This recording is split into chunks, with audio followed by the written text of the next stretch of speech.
সম্মানিত ভাইরা আমার, আমি কম বেশি এসেছি ৪৫ মিনিট। ৪৫ মিনিট ধরে বিদায়ী বক্তার আলোচনা শুনছি। যে আলোচনার মূল বিষয় ছিল হযরত বড় পীর সাহেব কেবলাকে কেন্দ্র করি। আপনারা সরাসরি শুনছিলেন, আমি অন্য কাজের মধ্যে থাকার ভিতর দিয়েই শুনছিলাম। খুব সংক্ষিপ্ত আকারে ছোট্ট ছোট্ট দুটো একটি কথা আপনাদেরকে বলি, খুব মনোযোগের সঙ্গে কথা মনে রাখুন। প্রথমত খেয়াল রাখুন, পৃথিবীতে যত মহামনীষী জন্ম নিয়েছে, আবার বলছি, পৃথিবীতে যত মহামনীষী জন্ম নিয়েছে তাদের জীবনগুলো যত সুন্দর, সেই সঙ্গে তাদের জীবনীর ভিতরে এমন কিছু বাড়াচাড়া কথা লেখা হয়েছে যেগুলো জ্ঞানী বুদ্ধিজীবীদের কাছে সেই জীবনগুলো আরো খানিকটা অসম্মানিত হয়েছে। আবার বলছি, পৃথিবীতে মহামনীষীদের জীবনগুলো যেমন সুন্দর, সেই জীবনীতে কিছু বাড়াচাড়া করে রং চং লাগিয়ে সেগুলোকে করা হয়েছে বেশ খানিকটা অসম্মানজনক।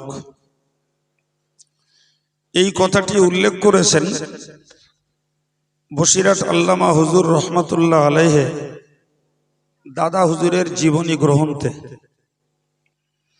সুতরাং আমাদেরকে একটা কথা মনে রাখতে হবে, হাদিস পাকে এসেছে আনজিলুন নাসা মানাজিলাহুম, তোমরা প্রত্যেকটা মানুষকে সেই দরজায় রাখো যিনি যে দরজার অধিকারী। সুবহানাল্লাহ বলেন, আর একটু জোরে বলেন। যিনি যে দরজার অধিকারী, তোমরা মানুষগুলোকে সেই দরজায় রাখো। কাউকে নিচু থেকে উপরে তুলে দিও না, আর কাউকে উপর থেকে নিচে নামিয়ে দিও না। যিনি সম্মানিত ব্যক্তিত্ব, তার সম্মানকে তোমরা কমিয়ে দিও না, এটাও হারাম। আর যিনি কম দরজার মানুষ, তাকে উচ্চ দরজায় তুলে দিও না, এটাও হারাম। কথা বোঝাতে পারলাম? সুতরাং যত মহামনীষী পৃথিবীতে এসেছেন, প্রত্যেকের ক্ষেত্রে আমাদেরকে এই নিয়মটা মনে রাখতে হবে, যিনি যেমন মর্যাদার, আমাদেরকে সেই মর্যাদায় তাকে বহাল রাখা দরকার। যদি নিচু স্তরের মানুষকে আমরা উচ্চ স্তরে তুলে দিই, এটাও আল্লাহর কাছে অপছন্দের। আর কাউকে যদি নিচে নামিয়ে দেই, সেটাও আল্লাহর কাছে অপছন্দের। আমি বিষয়টাকে বোঝানোর জন্য সারা পৃথিবীর শ্রেষ্ঠতম ব্যক্তি রাসূলুল্লাহ, ঠিক তো নাকি, তাকে দিয়েই আপনাকে বোঝাই। ভাই,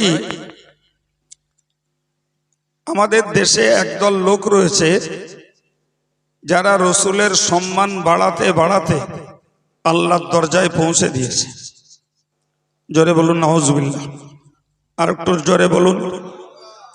রাসূলুল্লাহ যত সম্মানীয় ব্যক্তি হন, তারপরেও আমাদের স্বীকার করতে হবে রাসূলুল্লাহ আল্লাহ পাকের সৃষ্টি বান্দা, ঠিক না বল? ঠিক। আবার আর একদল লোক রাসূলুল্লাহকে নিচে নামাতে নামাতে বলেছে রাসূল আমাদের ভাই, খুব বেশি বেশি রাসূল আমাদের বড় ভাই। বলুন নাউজুবিল্লাহ। তাহলে যারা রাসূলকে আল্লাহর দরজায় তুলেছে, এরা আল্লাহর প্রতি অত্যাচার করেছে, ঠিক নাকি? কারণ আল্লাহ স্রষ্টা আর নবী সৃষ্টি। আর যারা রসুলুল্লাহকে নিচের দরজায় নামিয়ে দিয়েছে, এরা রসুলের প্রতি অত্যাচার করেছে। কারণ আল্লাহ পাকের পরে সারা পৃথিবীর ঊর্ধ্বে যে মানুষটার দরজা তিনি হলেন রসুলুল্লাহ। সুবহানাল্লাহ, ঠিক না ভুল? সুতরাং রসুলকে কেন্দ্র করে যদি বাড়াচাড়া কিছু করা হয় সেটাও যেমন অন্যায়, আর রসুলকে কেন্দ্র করে যদি নিচু কিছু করা হয় সেটাও তেমন অন্যায়। এবার বলুন, রসুল ছাড়া সারা পৃথিবীতে যত পীর অলি বুজুর্গানে দ্বীন আউলিয়া কিরাম চলে গেছেন, এদের জীবন চরিত্রকে নিয়ে যদি মানুষের মনোরঞ্জনের জন্য বাড়াচাড়া কিছু করা হয় সেটি আল্লাহ পাকের কাছে অত্যন্ত ঘৃণ্য।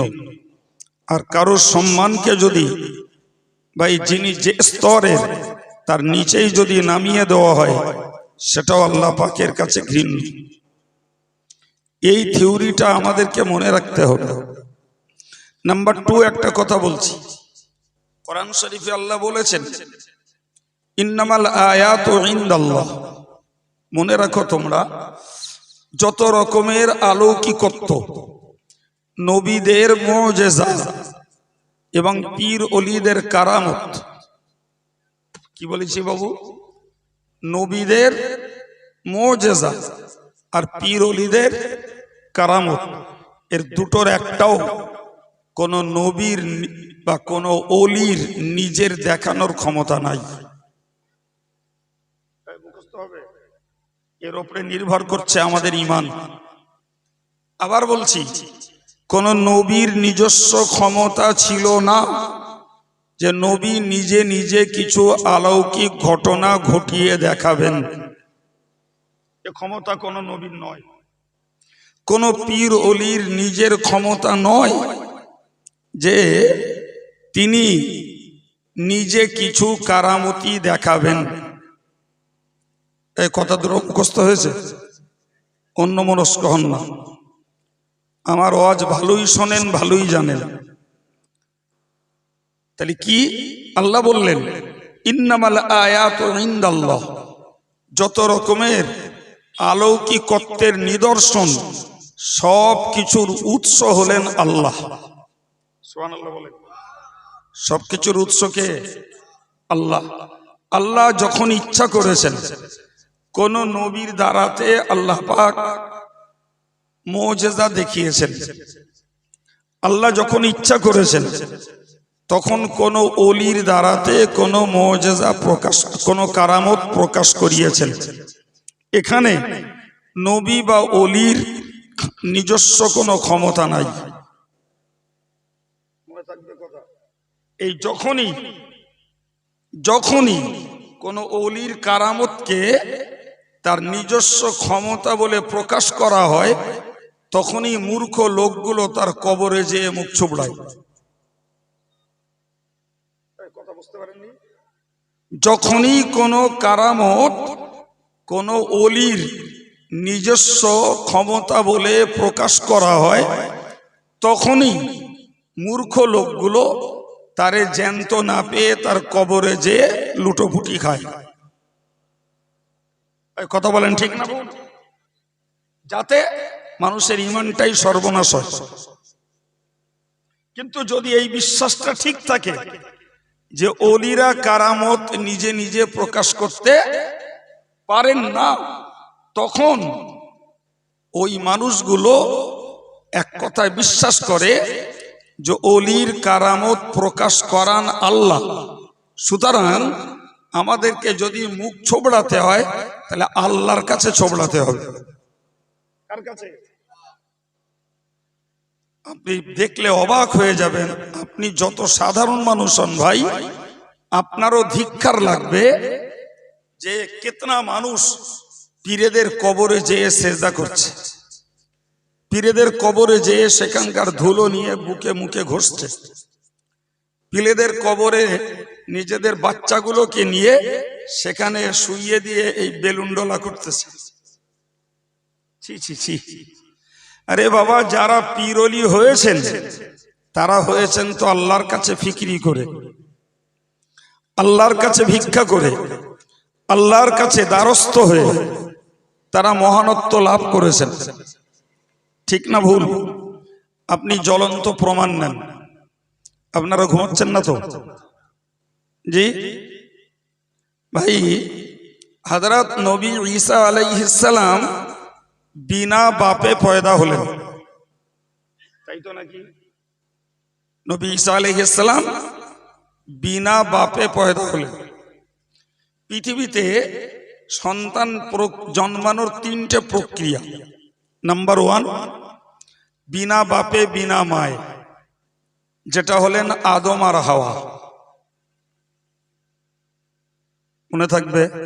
2 নম্বর হলো বিনা বাপে মায়ের গর্ভ থেকে, যেটা হলেন নবী ঈসা আলাইহিস সালাম। ঠিক না ভুল? আর তাম পৃথিবীর সাধারণ নিয়ম হলো বাপ এবং মায়ের সংমিশ্রণে, যেমন আমরা। ঠিক না ভুল? ঠিক। এবার বুঝুন, এই নবী ঈসা যেই বিনা বাপে পয়দা হলেন, তো খ্রিস্টান সম্প্রদায় বলতে লাগলো পরবর্তীকালে এসে যে অকালাতিন নাসারাল মাসিহ ইবনুল্লাহ, ঈসা নবীর যখন দুনিয়ার কেউ বাপ নেই, তো ঈসা নবীর বাপ হলো আল্লাহ। কিছু বলেন আপনারা?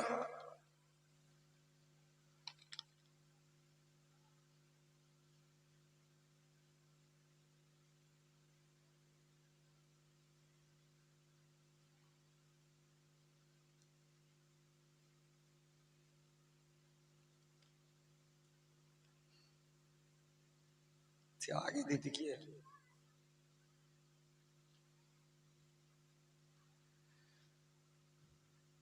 কি বলেছেন আপনারা?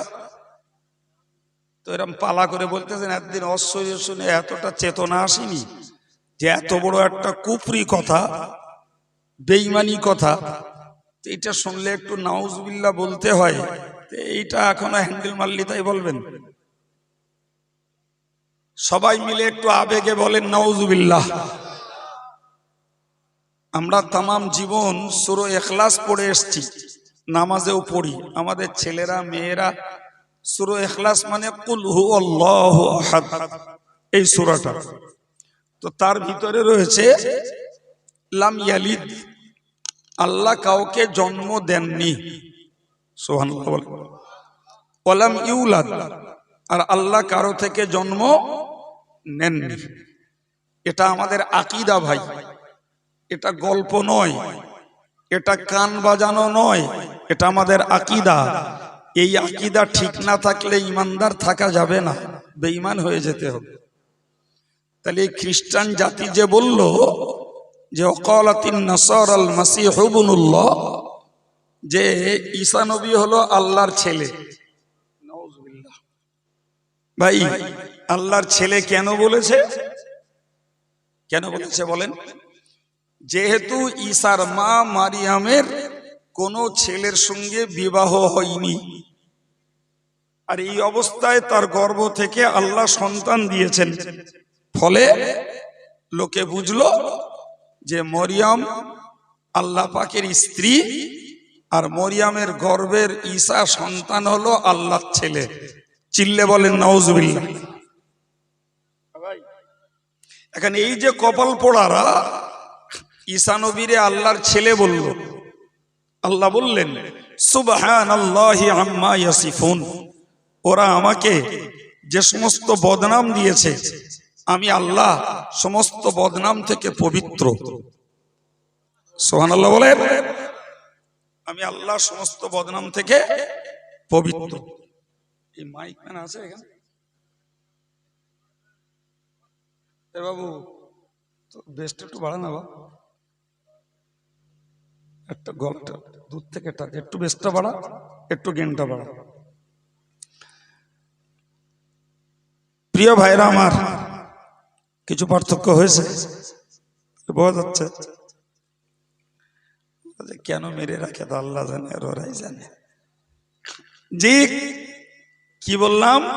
থাক বাবা, যা দিয়েছি আলহামদুলিল্লাহ। তো কি বললাম এবার বুঝুন ভাই, তাহলে ঈসা নবী বিনা বাপে পয়দা হওয়ায় লোকেরা এটা ঈসা নবীর মুজিজা মনে করে বলল যে ঈসা নবীর বাপ হলেন আল্লাহ। এই কথা যে কেউ বিশ্বাস করবে তার ঈমান নষ্ট হবে। এই জন্য আল্লাহ ঈমানদারদেরকে বোঝাতে যেয়ে বললেন যে আমি আল্লাহ ওদের দেওয়া সকল বদনাম থেকে পবিত্র। গেল একটা স্টেজ। সম্মানিত ভাইরা আমার মনে রাখুন, ওই ঈসা নবী আলাইহিস সালাতু ওয়াস সালাম আল্লাহ পাক তাকে কিছু মুজিজা দিয়েছিলেন। যে মুজিজাগুলোর একটি হলো আন্নী আখলুকু লাকুম মিনাত তিনি কাহাইয়াতিত তায়রি ফানফুখু ফীহি ফায়াকুনু তায়রাম বিইذনিল্লাহ। কি বলল? যে আমি পাখির পুতুল তৈরি করি। কি তৈরি করেন? পাখির পুতুল। পাখির পুতুল আপনি আমি যে কেউ মাটি দিয়ে বানাতে পারি। যারা যারা শিল্পী আর্টিস্ট যারা, তারা ভালো বানাতে পারবে, আর যারা নতুন বানাবে তারা একটু খারাপ মতন বানাবে, কিন্তু বানাতে পারবে।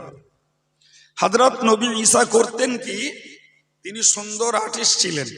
ফার্স্ট ক্লাস করে পাখির একটা আকৃতি তৈরি করতেন, আর করে ওর মুখে ফু দিতেন। যেই ফু দিতেন তিনি বলছেন আল্লাহর হুকুমে ওইটা একটা চলন্ত উড়ন্ত ছুটন্ত পাখি হয়ে উড়ে চলে যেত। তাহলে এটা ঈসা নবীর কি বলেন মুজিজা। কিন্তু ঈসা নবী বলো সেখানেই বলেছেন যে আমি ওটা করি না, আমার কাজ হলো পুতুল তৈরি করে ফুঁক মারা, কিন্তু ওকে রূহ দিয়ে জ্যান্ত করা কাজ হলো আল্লাহর। আবার বললেন ও উবরিউল আকমাহা ওয়ালা আবরসা, ওগো বিশ্ব মানব তোমরা মনে রাখো, আমার কাছে যখন কোন জন্মন্ধ রোগী আসতো, মায়ের পেট থেকে অন্ধ, নবী ঈসা আলাইহিস সালাম বলছেন ও উবরিউল আকমাহা ওয়ালা আবরসা ও উহিল মাউতা বিইذনিল্লাহি, আমি জন্মন্ধর চোখ দুটোতে হাত বুলিয়ে দিতাম কিংবা ফুঁক মেরে দিতাম আল্লাহর হুকুমে। জন্মন্ধ দুটো দৃষ্টি শক্তিওয়ালা চোখ নিয়ে ফিরে যেত। আবার কেউ কুষ্ঠ ব্যাধিগ্রস্ত রোগী, সারা গায়ে কুষ্ঠ রোগ, নবী ঈসার কাছে যেতেন, তিনি একটা ফুঁক দিতেন, তো কুষ্ঠ ব্যাধিগ্রস্ত রোগীটা সুন্দর চামড়া নিয়ে ঘরে ফিরে যেত। তো এগুলো খানিকটা বলা যায় ডাক্তারি বিদ্যার মতো। ভালো করে বুঝবেন, হোমিওপ্যাথি, অ্যালোপ্যাথি, কবিরাজি তারা ডাক্তার করে ভাই কোন রাত কানার দৃষ্টি ফেরানোর জন্য, কোন দিন কানা লোকের দৃষ্টি ফেরানোর জন্য, পুরো কানার ট্রিটমেন্ট করে না, তবুও কানার বাপ মারার চেষ্টা করে, দেখি একবার ট্রিটমেন্ট করে যদি দৃষ্টিটা ফেরে। কিন্তু ডাক্তার যখন টেস্ট করে বলে যে না এর দৃষ্টি ফেরবে না, তখন হয়তো চিকিৎসা করা বাদ দেয়। ঠিক বলছে না ভুল বলছে? বাপ মায়ের আশা থাকে যদি বাচ্চাটার চোখটা ফিরে পায়। ভাই তো বলতে পারা যায় কুষ্ঠব্যাধিগ্রস্ত রোগী, এদের ত্বক পরিচর্যায়, এদের চামড়াটা ভালো করার জন্য আমরাও ট্রিটমেন্ট হই, আর ডাক্তার বাবুরাও ট্রিটমেন্ট দেয়।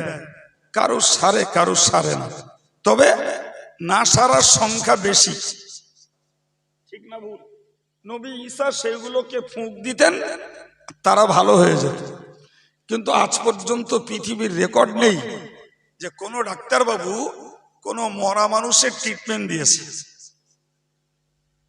বাবা, কোনো মৃত মানুষকে যদি আপনি হসপিটালে নিয়ে যান, হয়তো অ্যাক্সিডেন্ট করেছে, তড়ি ঘড়ি মানুষ তাকে হসপিটালে নিয়ে গেল, ডাক্তারবাবু চেক করেই বললেন মারা গেছে, আপনারা ফিরিয়ে নিয়ে যান। বলে না বলে না, একবারও ডাক্তারবাবু ওকে একটা ইঞ্জেকশনও দেবে না যে মরে গেছে তবুও দেখি একবার যদি ফেরে। এ বোকা ডাক্তার পৃথিবীতে কেউ নেই। আর নবী ঈসা করতেন কি, মরা লোকের কাছে যেতেন, যে বলতেন ইয়া মাউতা কুম বিইজনিল্লাহ, হে মুর্দা আল্লাহর হুকুমে উঠে পড়ো। সুবহানাল্লাহ বলেন। তার বলাও শেষ, মৃত ব্যক্তি ধড়ফড় করে ঠেলে উঠল। ভাই এগুলো নবী ঈসার কি মুজিজার বাংলা মানে হলো অক্ষমকারী। এই বাংলা মানেটা মুখস্থ করে, অক্ষমকারী তার মানে যে কাজ অন্য কেউ করতে সক্ষম নয় ওই কাজকেই বলা হয় মুজিজা। যে কাজ সবাইকে অক্ষম বানিয়ে দেয়। আমরা কেউ ফুঁক দিয়ে কুষ্ঠব্যাধি ভালো করতে পারবো না, পৃথিবীর কোন পীর ওলি এ কাজ করতে পারেননি। জি, পৃথিবীর কোন পীর ওলি জন্মন্ধর চোখ ভালো হওয়ার রেকর্ড দেখাননি। যে রেকর্ড আল্লাহ দেখিয়েছেন কাকে দিয়ে?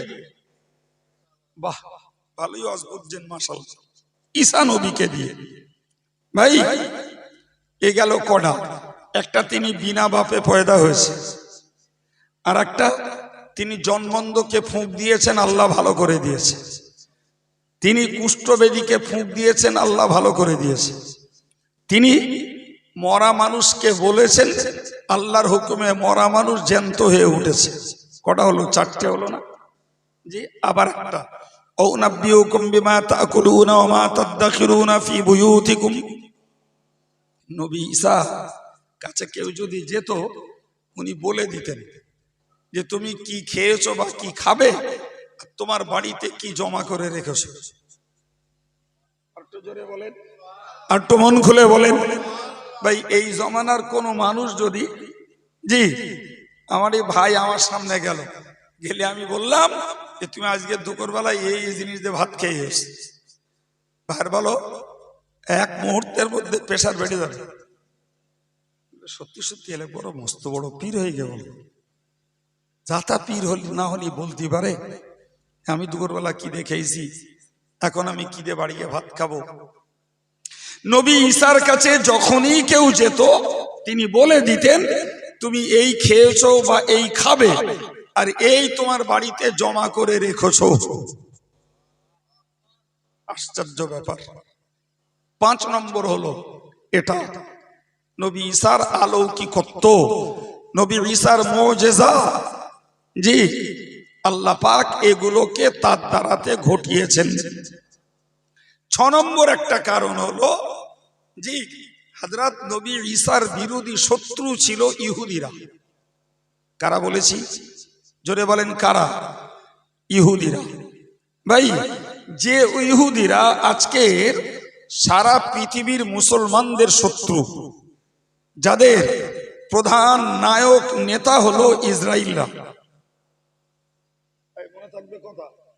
ইসরায়েলদের কথা শোনেন না কোনোদিন? যে ইসরায়েল সারা পৃথিবীর মুসলমানদের জাত শত্রু।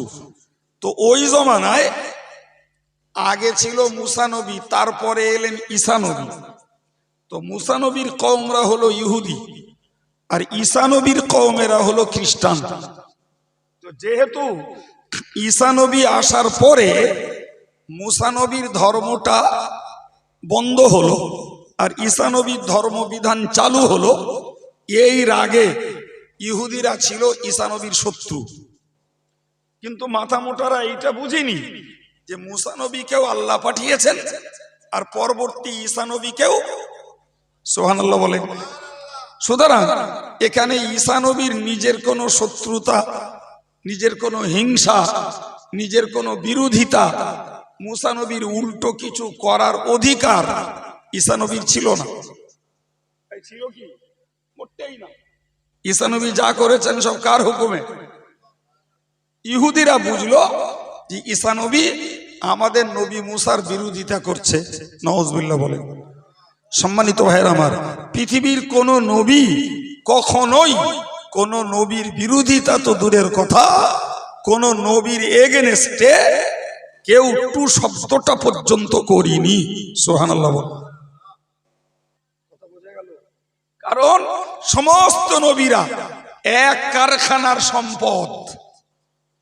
সে কারখানা কার? জোরে বলেন কার? সব আল্লাহর কাছ থেকে এসেছেন নবীরা। সুতরাং নিজেদের পক্ষ থেকে হিংসা, শত্রুতা, বিরোধিতা, সমালোচনা কিংবা কারোর উল্টো কিছু করার অধিকার কোন নবীর ছিল না, ছিল না। যে যেটা করেছে সেটা জোরে বলেন আল্লাহর হুকুমে করেছেন। সুবহানাল্লাহ। অথচ ইহুদি জাতি এরা বুঝলো ঈসা নবী মুসা নবীর বিরোধী, অতএব এরা হয়ে গেল ঈসা নবীর শত্রু। এই এরাই হযরত নবী ঈসাকে, এরাই নবী ঈসাকে এরা শুলিতে চড়ানোর জন্য নবী ঈসাকে এরা বন্দী করেছিল। সম্মানিত ভাইরা আমার, মনে রাখুন আল্লাহ পাক কোরআন শরীফে বলেছেন ওরা যখন ঈসা নবীকে বন্দী করলো, ঈসা নবীকে শুলিতে চড়িয়ে দেবে, কোরআন বলেছে বাররাফাহুল্লাহু ইলাইহি, আল্লাহ পাক ওইখান থেকেই নবী ঈসাকে আসমানে তুলে নিলেন। আর ঈসা নবীর জায়গায় ঈসা নবীর মতো দর্শন দিয়ে ওদের একটা লোককে আল্লাহ দিলেন, ওরা তারই মানল। কোরআন শরীফের 6 পারা 2য় রুকুতে মহান আল্লাহ এই কথা ব্যক্ত করেছেন। তাহলে মূলত ওরা ঈসা নবীকে হত্যা করতে পারেনি, ওরা হত্যা করেছে ওদেরই একজনকে। এই খেলা কার? ওদের মধ্যে যারা বিশ্বাস করলো যে ঈসা নবীকে মারা যায়নি, তারা ভাবলো এটাও ঈসা নবীর আর একটা মুজিজা। আমরা বদ্ধ ঘরে আটকালাম, অথচ পরবর্তীতে ঈসা নবীকে আর পেলাম না। আমরা বুখারী শরীফের হাদিস খুলে দেখছি ঈসা নবী আলাইহিস সালাম 2য় আসমানে রয়েছেন। জোরে বলেন ক নম্বর আসমানে বলেছি? আবার বলুন ক নম্বরে? 2 নম্বর আসমানে। জি, কোন কোন বক্তারা বলে থাকে যে ঈসা নবী 4র্থ আসমানে রয়েছে। এই কথাটা যিনি বলেন তিনি না পড়ে আন্দাজে ঝাঁকেন। জি, আমার রাসূলুল্লাহ যেদিন মেরাজে গেছেন সেদিন রাসূলের সঙ্গে ঈসা নবীর সাক্ষাৎ হয়েছে 2য় আসমানে। সম্মানিত ভাইরা, এই হলো ঈসা নবীর অলৌকিকত্ব, অসাধারণ ঘটনা। এর ফল কি দাঁড়ালো এবার বুঝুন। ফল দাঁড়ালো এটা, খ্রিস্টান জাতি ঈসা নবীকে পুজো করতে লাগলো। কি করতে লাগলো? কথা বোঝা গেছে? এতক্ষণ কেন বুকে বুকে এসছি বোঝা গেছে না বোঝা যায়নি? মানুষ যদি বুঝতো যে ঈসা নবীর এই মুজিজাগুলো একটাও ঈসা নবীর নিজের চেষ্টা নয়, এ সম্পূর্ণটা আল্লাহ, তাহলে ঈসা নবীকে কখনো এরা পুজো দিত না। মানুষ যদি বুঝতো যে ওলিদের দ্বারাতে যে কারামতগুলো প্রকাশ পেয়েছে এগুলো ওলিদের নিজেদের কোনো কিছু নয়, সবগুলো দেখান কে? আল্লাহ। তাহলে জগতের কোন নাদান, কোন বোকা পুরুষ আর কোন বোকা মহিলা এরা কবরে যে মুখ ছুবড়াতো না, এরা মাজার বাদ দিয়ে মসজিদে যেত। আর এই যত বেশি করে ভাই অতিরিক্ত কারামত বলা হচ্ছে, আর এই বোকাগুলো মসজিদ বাদ দিয়ে মাজারে যেয়ে মুখ ছুবড়াচ্ছে। এই ভ্রান্ত নীতি আমাদের ছাড়তে হবে ভাই, না হলে জীবনের সর্বনাশ হবে। ঈসা নবীকে খোদা বলে পুজো দিল। আপনি যে কোনো গির্জায় চলে যান, সেখানে যে দেখুন মা মরিয়মের মূর্তি করে রেখেছে। ঈসা নবীর ওরা বলে জিসাস ক্রাইস্ট, তার মানে যিশু খ্রিস্ট, তার মূর্তি বানিয়ে রেখেছে। কোনো কিছু দায়ে বিদায়ে বালা মুসিবতে বিপদে আপদে সেই পাথরের মূর্তির কাছে যে ঘ্যান ঘ্যান ঘ্যান ঘ্যান করছে। এবার মজাটা বুঝুন। إذ قال الله يا عيسى ابن مريم أأنت قلت للناس اتخذوني وأمي إلهين من دون الله। কিয়ামতের মহা ময়দানে আমার আল্লাহ পাক নবী ঈসাকে ডেকে জিজ্ঞাসা জিজ্ঞাসা করবেন, ইয়া ঈসা ইবনে মারইয়াম, হে মারইয়ামের বেটা ঈসা, তুমি বলো, আনতা কুলতা লিন্নাস, তুমি মানুষকে কি বলেছিলে, ইত্তাখিযুনি ও উম্মিয়া ইলাহাইনি মিন দুনিল্লাহ, তোমরা আমাকে আমার মাকে খোদা বলে পূজো করো। বুঝতে পেরেছেন? জিজ্ঞাসাটা কাকে করবেন? জোরে বলেন। ঈসা নবীকে জিজ্ঞাসা করবেন। কে জিজ্ঞাসা করবেন? স্বয়ং আল্লাহ। এ ঈসা, তুমি কি লোকদের বলেছিলে যে তোমরা আমারে আর আমার মারে খোদা বলে পূজো করো? জিজ্ঞাসা করবেন। কারণ দুনিয়ার খ্রিস্টান জাতি ঈসা নবীরে পূজো দিচ্ছে। সেই ঈসা নবীর আসমানে উঠে যাওয়ার পর থেকে আজকে 2000 বছর হয়ে গেল। কত বছর হলো? 2000 বছর। এই 2000 বছর ধরে পৃথিবী জুড়ে খ্রিস্টান জাতি ঈসা নবীকে পূজো দিচ্ছে। কিয়ামতের দিনে ঈসা নবীকে আসামির কাঠগড়ায় দাঁড়িয়ে আল্লাহকে কৈফিয়ত দিতে হবে। তুমি কি বলেছিলে লোকদের যে তোমরা আমাকে আর আমার মাকে খোদা বলে পূজো করো? নবী ঈসা আলাইহিস সালাম প্রথমত একটা জবাব দেবেন, ইন কুনতু কুলতুহু ফাকাদ আলিমতা, ও আল্লাহ, যদি আমি লোকদের বলতাম তোমরা আমার আর আমার মার খোদা বলে পূজো করো, পৃথিবীর কেউ না জানুক, আল্লাহ আপনি তো জানতেন। ঠিক না বল? আল্লাহর কাছে কিছু গোপন করার কিছু আছে? নবী ঈসা সেটাও বলে দিলেন, কারণ তা'লামু মা ফি নাফসি ওয়া লা আ'লামু মা ফি নাফসিক, হে আল্লাহ, আমার মধ্যে কি আছে সব আপনি জানেন। সুবহানাল্লাহ। কিন্তু আপনি কি করবেন, কি করছেন, আমি ঈসা কিচ্ছু জানি না। কথা বলেন। এটাও আমাদের আকীদা। ইন্নাহু আলিমুম বিযাতিস সুদূর, খামার আল্লাহ হলেন অন্তর্যামী। আল্লাহ পাক অন্তরের গোপন কোণের খবর রাখেন। সুতরাং নারী পুরুষ মেয়ে মরদ জওয়ান যুবক যেই হই না কেন, আমাদের এই বিশ্বাসটাকে দৃঢ় রাখা দরকার যে আমাদের মনের ভিতরে যাবতীয় খবর আল্লাহ রাখেন। ঠিক না বল? ঈসা নবী ওটাই বললেন, আল্লাহ আপনি তো গোপন প্রকাশ্যের সব খবর রাখেন। তা আমি যদি লোকদের বলতাম যে তোমরা আমাকে আর আমার মাকে খোদা বলে পূজো করো, তা আল্লাহ আপনি তো জানতে পারতেন। কি সুন্দর জবাবটা, বুঝতে পারছেন? ঠিক নয়, একদম টিট ফর ট্যাট নয়। না আল্লাহ আমি ওরম কথা বলিনি। নবী ঈসা বলো এরম জবাব দেননি। কেননা ওই জবাবটার ভিতরে রয়েছে ঔদ্ধত্য। ওই জবাবটার কি রয়েছে? ঔদ্ধত্য, উচ্ছৃঙ্খলতা। তাই তিনি আদবানা জবাব দিলেন, আল্লাহ আমি যদি ওরূপ কথা বলতাম তা আপনি তো জানতেন আল্লাহ। জি। পরে দ্বিতীয় নম্বরের জবাব দিলেন, ভালো করে মন দিয়ে শুনুন, মা কুলতু লাহুম ইল্লা মা আমারতানি বিহি, ও রব্বুল আলামিন আল্লাহ, আমি আমার কওমের কাছে এমন কোন কথা বলি নাই যে কথা বলতে আপনি আমাকে আদেশ করেননি। তার মানে কি প্রমাণ হলো? আমি আমার কওমের কাছে ওই কথাগুলোই বলেছি যেগুলো আপনি আদেশ করেছেন। সুবহানাল্লাহ বলেন, আর একটু জোরে বলেন। আমি আমার পক্ষ থেকে কিচ্ছু বলিনি আল্লাহ, আপনি যেগুলোকে আদেশ করেছেন আমি সেইগুলোই বলেছি। তার মানে কি দাঁড়ালো বলুন দিন?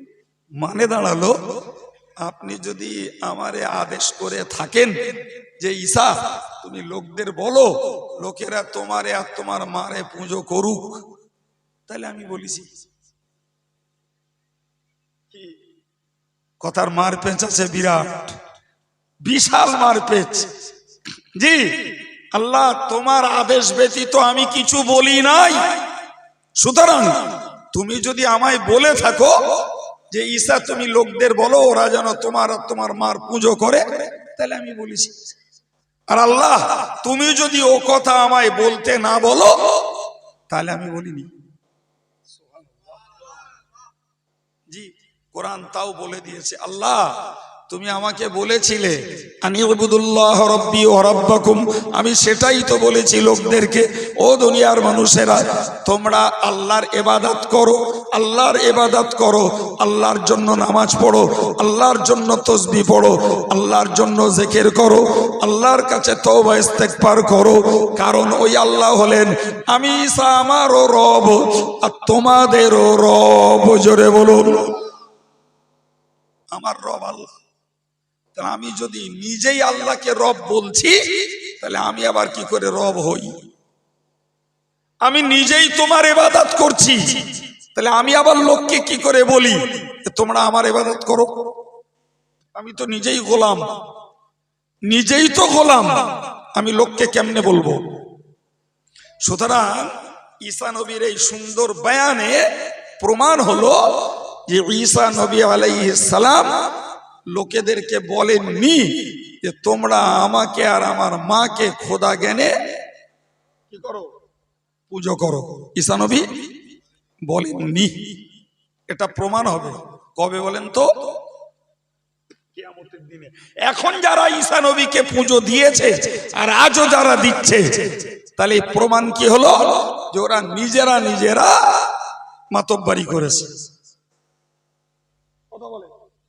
এখন আপনি বলেন, যে সমস্ত পীরলিদের কারামতি শুনে শুনে এই মূর্খগুলো কবরে যে সেজদা করছে, কবরে মোমবাতি জ্বালাচ্ছে, কবরে ধূপবাতি দিচ্ছে, কবরে যে চাদর চড়াচ্ছে, সেখানকার মাটি নিয়ে বুকে বুকে ঘষছে, সেখানে যে সেজদা করছে, ভাই এগুলো কি ওই পীরলিরা বলে গেছে?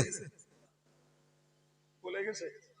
কোন একটাও হাক্কানি পীরের জীবনী খুললে দেখা যাবে না যে কোন পীরলি এই জাতীয় একটি কাজও তার জীবদ্দশায় কাউকে করতে দিয়েছেন, না কেউ করতে সুযোগ পেয়েছে। ঠিক না ভুল? চেতনা হয়েছে সব কবে? Thank you. চলে যান ক্যানিং এ মস্তান হুজুরের মাজারে, যে দেখুন কি আগুন লাগাচ্ছে। চলে যান ঘুঁটিয়ারিতে কি আগুন লাগছে। চলে যান ভাঙড়ে কি আগুন সেখানে লাগছে। চলে যান হাড়োয়ায়, সেখানে যে দেখুন কি আগুন লাগছে। চলে যান পীর একদিল শার মাজারে, সেখানে যে দেখুন কি আগুন লাগছে। ভাই এই সমস্ত আল্লাহর ওলিগুলি তারা পৃথিবীতে বেঁচে থাকতে কোন বাপের বেটার ক্ষমতা হয়নি তাদের কাছে যে একটাও শিরক বিদআত আর হারামের কাজ তাদের সামনে করবে। কিন্তু এই কপাল পোড়া নাদান এই কিছু লোক ওই পীরলিদের কবরে যে এই আগুনগুলো লাগাচ্ছে, এই আমাদের মতো কিছু বক্তা এই অতিরিক্ত কারামতের কথা যেই প্রকাশ করছে, আর লোকগুলো বলছে চল আল্লাহর কাছে যেতে হবে না, পীরির কাছ দিয়ে মুখ ছুবড়ই, ওখান গেলেই পাওয়া যাবে। কথা বুঝতে পারেন না? এই সূক্ষ্ম বিষয়টাকে মাথায় রাখুন ভাই। এবার মজাটা বুঝুন। নবী ঈসা তো কিয়ামতের দিনে পুরো দায় এড়িয়ে গেলেন। এড়িয়ে গেল না? গেল না? নবী ঈসা পুরো দায় এড়িয়ে গেলেন একদম। আল্লাহ আপনি যা আমারে বলতে বলেছেন তাই বলেছি, আর আপনি আমারে বলেছিলেন এই কথাটা বলতে, আল্লাহর বান্দা তোমরা আল্লাহর ইবাদত করো যিনি আমারও রব তোমাদেরও রব। সুবহানাল্লাহ বলেন। এরপর আল্লাহর কৈফিয়ত তো এই ঈসা, তাই এই লোকেরা তোমার পুজো করলে কেন? হযরত নবী ঈসা আলাইহিস সালাম কি সুন্দর জবাব দিলেন, ওকুনতু আলাইহিম শাহীদাম মা দুমতু ফীহিম। ও আল্লাহ আমি আমার উম্মতের ব্যাপারে ততদিনের সাক্ষী যতদিন আমি তাদের মাঝে ছিলাম, যতদিন তাদের মধ্যে অবস্থান করেছি আমি ততদিনের সাক্ষী আল্লাহ। ফালাম্মা তাওয়াফাইতানি কুনতা আনতার রাকিবা আলাইহিম। আল্লাহ আপনি যখন আমাকে আসমানে উঠিয়ে নিয়েছেন, আসমানে যখন আমায় তুলে নিয়েছেন, তাদের পাহারাদার তো আপনি নিজেই। সুবহানাল্লাহ বলেন। পাহারাদার কে? কে কোথায় মুখ ছুবড়োচ্ছে কেউ জানে না। কেটা জানে? আল্লাহ তো জানে। আল্লাহ আমাকে আপনি আসমানে উঠিয়ে নিয়েছেন, পরবর্তী উম্মতের খবর আমি আর বলতে পারবো না। আমার বলার দায়িত্বও নয়। পরবর্তী আমার উম্মতেরা আমারে পুজো দেশে না আমার মারে পুজো দেশে, সব খবর আপনি জানেন, আল্লাহ সব আপনি জানেন। প্রিয় ভাই, তাহলে খ্রিস্টান জাতি নবী ঈসারে পুজো দিয়ে যখন আসমানে তুলে দেশে, তাই বলে কি ঈসা নবী খ্রিস্টান জাতির জাহান্নাম থেকে বাঁচানোর জন্য ওকালতি করবে? বাপ, আজকের জাতির মূর্খগুলোর মনে রাখতে হবে যে যতই তুমি পীর অলিরে মাথায় তুলে নাচো, আর যতই তুমি পীরকে জিন্দাবাদ দাও, আর যতই তুমি পীরের কারামতি শুনিয়ে তুমি নাচো, যতই তুমি মনে করো যে আমি প্রতি বছর একবার করে আজমিরি ঘুরে খাজা সাহেবের মাজারে আমি সিন্নি দিয়ে আসবো, এরপরেও সোনার অক্ষরে লিখে রাখো, খাজা তোমার বাঁচাবে না, বড় পীর তোমারে বাঁচাবে না, পুরপুরার পীর তোমার বাঁচাবে না, ঘুটিয়ারির পীর, ক্যানিং এর পীর, হাড়োয়ার পীর, ভাঙড়ের পীর, কেউ তোমায় বাঁচাবে না। তারা বেকসুর আল্লাহর কাছে খালাস হয়ে যাবে, মরবে তোমার মতো এই মূর্খ বোকা কান্ডাগুলো। জি, কেস খুব জটিল। কোরআন খুলুন, কোরআন কি বলছে শুনে নেন। আল্লাহ পাক কোরআন শরীফে বলেছেন, ইন্নাল্লাযীনা কাফারু মিন আহলিল কিতাবি ওয়াল মুশরিকিনা ফি নারি জাহান্নামা খালিদিনা ফিহা উলাইকা হুম শাররুল বারিয়া। মহান আল্লাহ জানিয়ে দিলেন, ইহুদি আর খ্রিস্টান জাতির মধ্যে যারা কাফের হয়ে মরবে আর যারা মুশরিক, আমি আল্লাহ জানিয়ে দিলাম এদের পরিণতি হলো, এদের নাম্বার 1 ঠিকানা হলো জাহান্নাম। বানিয়েছেন কে? আল্লাহ। নাম্বার 2, খালিদিনা ফিহা, তারা জাহান্নামে থাকবে চিরকাল। 1 বছর না, 1,000 বছর না, 1,00,000 বছর না, 1 কোটি বছর না, চিরকাল তারা থাকবে জাহান্নামে। চিরকালটা জাহান্নামে থাকবে। আরো আল্লাহ কি বললেন? উলাইকা হুম শাররুল বারিয়া, তারাই হলো সৃষ্টির ভিতরে নিকৃষ্ট। অথচ আল্লাহ মানুষকে বানিয়েছেন উৎকৃষ্ট করে। সুবহানাল্লাহ বলেন। আল্লাহ বলেছেন, লাকাদ খালাকনাল ইনসানা ফি আহসানি তাকওয়িম, আমি সারা পৃথিবীর সবথেকে শ্রেষ্ঠ ধাঁচে, উত্তম ধাঁচে, উত্তম আকৃতি দিয়ে আমি আল্লাহ বানিয়েছি মানুষকে। সুবহানাল্লাহ বলেন, আর একটু জোরে বলেন। এই জন্য মানুষের চেহারাতে থাকে আকর্ষণ। কি থাকে? আকর্ষণ। মানুষ দেখতে কালো হলেও তার চেহারাতে একটা মায়া থাকে, একটা মোহাব্বত থাকে। সেই মায়া মোহাব্বতের টানে মানুষ মানুষকে ভালোবাসে। ঠিক না ভুল? দিয়েছেন কে? আল্লাহ।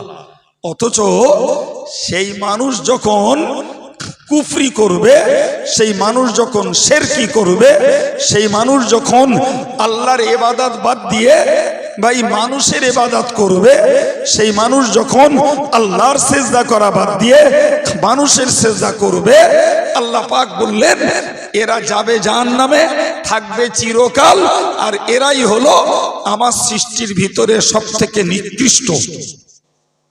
বাবু, সুতরাং আমি জওয়ানদেরকে বলবো, যুবক ছেলেগুলোকে বলবো, সম্মানিতা মায়েদেরকে বলবো, মন থেকে একদম মুছে ফেলতে হবে।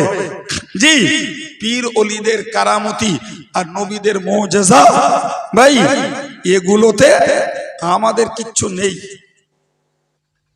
আমাদের আছে কি? হ্যাঁ, নবীর মুজিজা শোনো, শুনে ওই নবীকে মানো। পীর অলিদের কারামতি শোনো, সেই পীরের আদর্শটাকে, নীতিটাকে, আখলাকটাকে, আমলটাকে তোমার জীবনে তুমি অবলম্বন করো, কাজে লাগাও, তবেই তো নবীর মুজিজার পীর অলিদের কারামতি শুনে লাভ হবে। তা না হলে আল্লাহ যাদের দিয়ে ঘটিয়েছেন, ঘটেছে, তারা কবরে চলে গেছে। এই কথা বলে কবরে গেছে না যায়নি? জি। সুতরাং আমাদের কাজ, জানেন হযরত বড় পীর সাহেব কেবলা রাহমাতুল্লাহ আলাইহি তিনি মানুষকে নসিহত করতেন, ইত্তাবিউ ওয়ালা তাবতাদিউ, মানুষকে নসিহত করতেন, ইত্তাবিউ ওয়ালা তাবতাদিউ, তোমরা রাসূলের তরিকা মতো জীবন চালাও, খবরদার নতুন কোন পন্থা পদ্ধতি তোমরা শুরু করো না। আর কি ওয়াজতামিউ ওয়ালা তাফাররাকু, তোমরা ধর্মের কাজে এক হয়ে কাজ করো, খবরদার জি একে অপরের থেকে বিচ্ছিন্ন হয়ে যেও না। জি আর কি বলতেন, ওয়াজতামিউ আলা বাবি মাওলাকুম, হযরত বড় পীর সাহেব কেবলা মানুষকে বলতেন, তোমরা প্রভুর দরবারে প্রভুর দরজায় যে ধন্না ধরো। কোথায় ধন্না ধরতে বলতেন?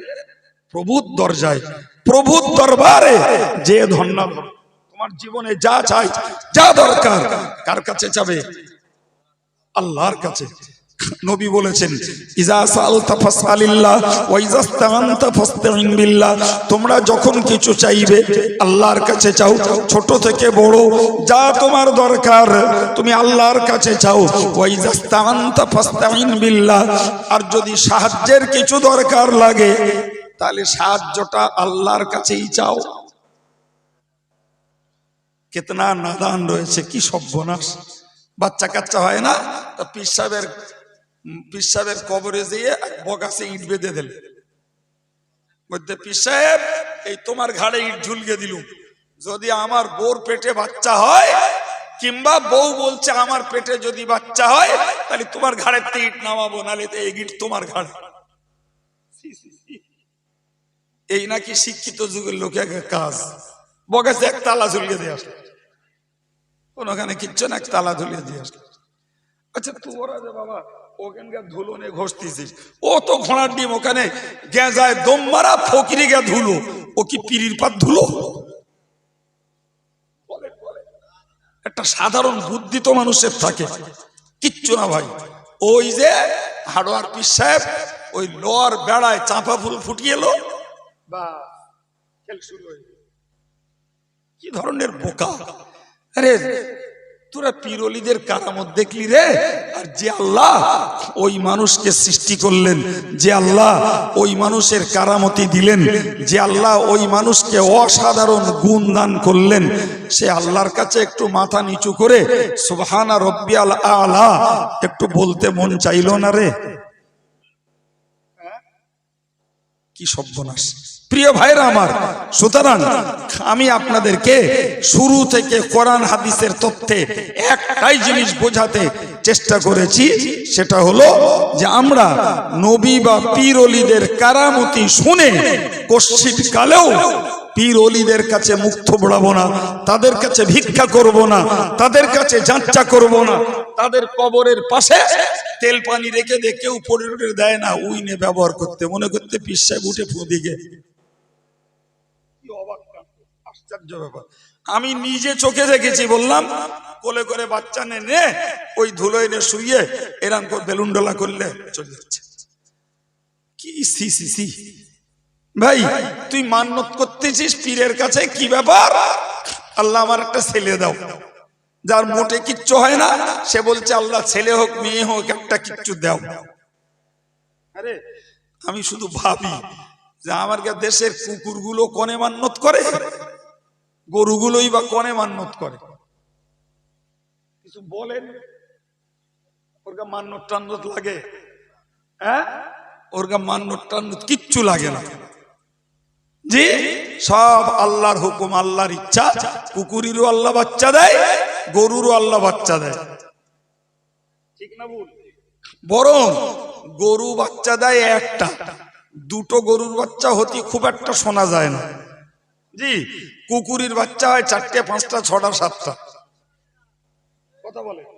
হ্যাঁ, গরু কুকুর তো লোকে খায় না, আর গরু তো লোকে হদ্দম খায়। এমন কোন দিন নেই যে 10, 20, 50 হাজার গরু খেয়ে শেষ করে দিচ্ছে না মুসলমানেরা। শুধু মুসলমানেরা না, অন্যরাও খাচ্ছে। আমার দেশের নেতারা শুধু এখানে দেবতা দেবতা করে করে তসবিহ পড়তেছে, আর এরাই কোটি কোটি টাকা ট্যাক্স নেয়, ভারতের গরুর গোশত চীনে, জাপানে, আমেরিকায় সাপ্লাই দিচ্ছে। জানেন হ্যাঁ জি, তো দিনে লাখো গরু চল যাচ্ছে, আর কোরবানি আসলে তো কত গরু যাবে তার ঠিক ঠিকানা নেই। এরপরেও আলহামদুলিল্লাহ গরুর বলো অভাব নেই।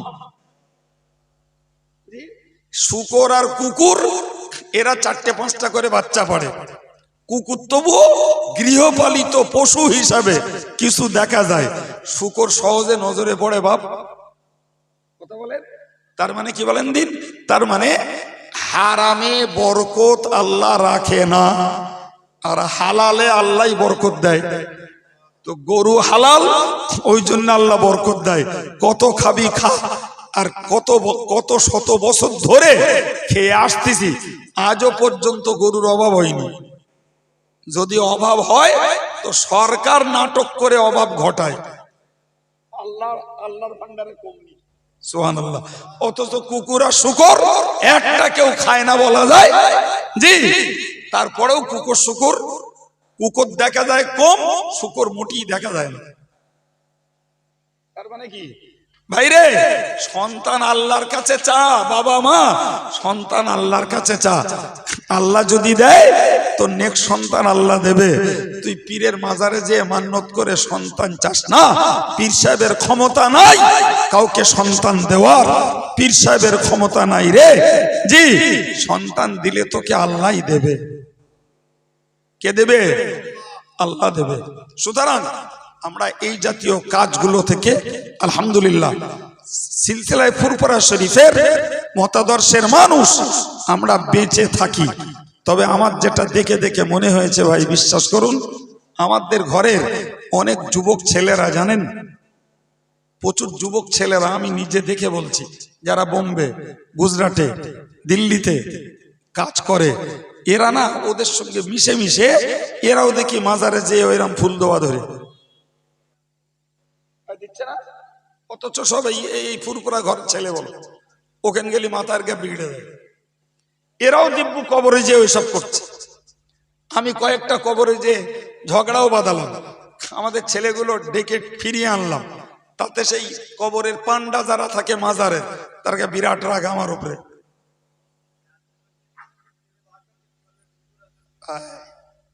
ভাইরে, তো আল্লাহ যাদের হিকমত দিয়েছেন, আল্লাহ যাদের হেদায়েত দিয়েছেন, আল্লাহ তাদের বাঁচিয়ে রাখবেন ইনশাল্লাহ জি। তো আমরা মসজিদ মুখ হব, আমরা নামাজের সঙ্গে মোহাব্বত করব, আমরা সেজদা করব আল্লাহর জন্য, আমাদের ভিক্ষা আল্লাহর কাছে চাইব, আমাদের সাহায্য আল্লাহর কাছে চাইব জি। পীর ওলিদের কারামতি শুনবো, নবীদের মুজিজা শুনবো, মন তৈরি করব বেশি বেশি করে ওই পীর ওলিদের অনুসরণ করতে পারি, তাদের আখলাক আমলগুলোকে মেনে চলতে পারি, নবীদের তরিকাগুলোকে মেনে চলতে পারি। এই মন যদি আলহামদুলিল্লাহ আমরা বাড়াতে পারি, তাহলে কারামতি আর মুজিজা শুনে আমাদের লাভ হবে বাবা। কিন্তু বাস্তবে যেটা দেখি, কারামতি আর মুজিজা শুনে ভাই ওই মেনে চলার মন বাড়ানোর লোক কম, বরং ওই শুনে মাজারে যেয়ে মুখ ছুবড়নের লোক বেশি। আমি এদিককার খবর ভালো রাখি না, তবে আমাদের দিককার ভালো খবর রাখি ভাই। কালকে শবে বরাত গেছে না জি, শবে বরাতকে কেন্দ্র করে ভাই কি হুড়ন হুড়োচ্ছে, বিশাল গাড়ি জি, যে গাড়িগুলো যাচ্ছে অধিকাংশ জোয়ান ছেলেরা। আল্লাহ জানে হয়তো মগরিব পড়িনি, এশাও পড়িনি, নিজের বাপের কবর, মার কবর, দাদার কবর জিয়ারত করতে হয় তাও জানে না, জিয়ারত কি দিয়ে করতে হয় তাও জানে না জি। বসিরহাট হুজুর জিন্দাবাদ, ফুরফুরা শরীফ জিন্দাবাদ, আরো আপিস সাহেব জিন্দাবাদ, এই করে করে তাফান তুলছে সারা রাত। ছি ছি ছি, দুনিয়ার কোথাও লেখা নাই যে শবে বরাতের রাতে পীর ওলিদের মাজার জিয়ারত করলি তো যার যা অভাব আছে সব থলি ভর্তি করতে দেবে পীর সাহেব। পৃথিবীর কোথাও লেখা নাই, কোথাও নাই। উচিত ছিল শবে বরাত একটু বেশি করে আল্লাহর কাছে ক্ষমা চাওয়া, বেশি করে আল্লাহর কাছে হালাল রুজি চাওয়া, রোগ হয়েছে আল্লাহর কাছে রোগ মুক্তি চাওয়া, একটু কোরআন শরীফ পড়া, 2-10 রাকাত নফল নামাজ পড়া, নিজের পরলোকগত মুর্দা যারা দাদা দাদি নানা নানি এদের কবরগুলো একটু জিয়ারাত করে তাদের জন্য আল্লাহর কাছে মাগফিরাত কামনা করা, এসব ধান্দা নেই।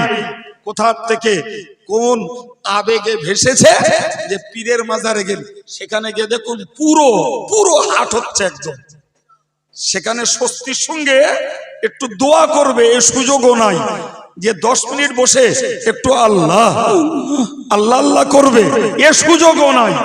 টোটালটাই যেন একটা উচ্ছৃঙ্খলতা মেলায় পরিণত হয়েছে। অথচ রাতটা শবে বরাতের রাত। যেই কাইম সাহেব বলবে কাইম সাহেব পীর বিরোধী, ফুরফুরা বিরোধী, বলো খবরদার ও রদ যেন শোনো না, ও বলো বেঈমান হয়ে গেছে। একদল বলে দিলে আর একদল তাই চাটতি চাটতি নিজেরাও জাহান্নামে গেল। এই সত্যি কথাটাও এ জাতের বোঝার মতন ঘেনু নাই। কথা বলতে পারেননি জি? এর মানে কি পীর বিরোধী হলো? এর মানে কি জিয়ারাত বিরোধী হলো? জিয়ারাতের আদব মর্যাদা, জিয়ারাতের বিনয় নম্রতা বজায় রেখে জিয়ারাত কর বাবা, কিছু পাবি। কিন্তু যার কাছে নামাজ নাই, রোজা নাই, যার কাছে হালাল হারামের বাদ বিচার নাই, আমি কালকে নিজে চোখে দেখি এটা ওই জিয়ারাত করতে যাচ্ছে, জি করতে যাচ্ছে কিংবা ফিরছে, ঠিক বুঝতে পারলাম না। জিয়ারাতের পথেই সোজাসুজি ডাইরেক্ট পশ্চিম দিকে ফিরে দাঁড়িয়ে পেশাব করতেছে আর বিড়ি টানতে। এইটি মাজারে না গেলে কখনো লাভ হয়? একদম ডাইরেক্ট পশ্চিম দিকে। হায় রে হায়, এরাই যদি পীরলিদের মাজারে যায়, আল্লাহ ভালো জানে যে পীরলিরা রুহানি হালাতে ও মাজার থেকে বেরিয়ে অন্যদিকে চলে যায় কিনা। আল্লাহ এরগা গজব থেকে বাঁচি, তুমি আমার একটু অন্যদিকে নিয়ে চলো। বিশ্বাস করুন, পীরলিরা রুহানি হালাতে ইন্তেকালের পরেও বিচারণ করতে পারে, এর যথেষ্ট তথ্য কিতাবে আছে। আল্লাহ আমাদের সঠিকটাকে মেনে চলার মতন তৌফিক দিন, বলুন আমিন। একটু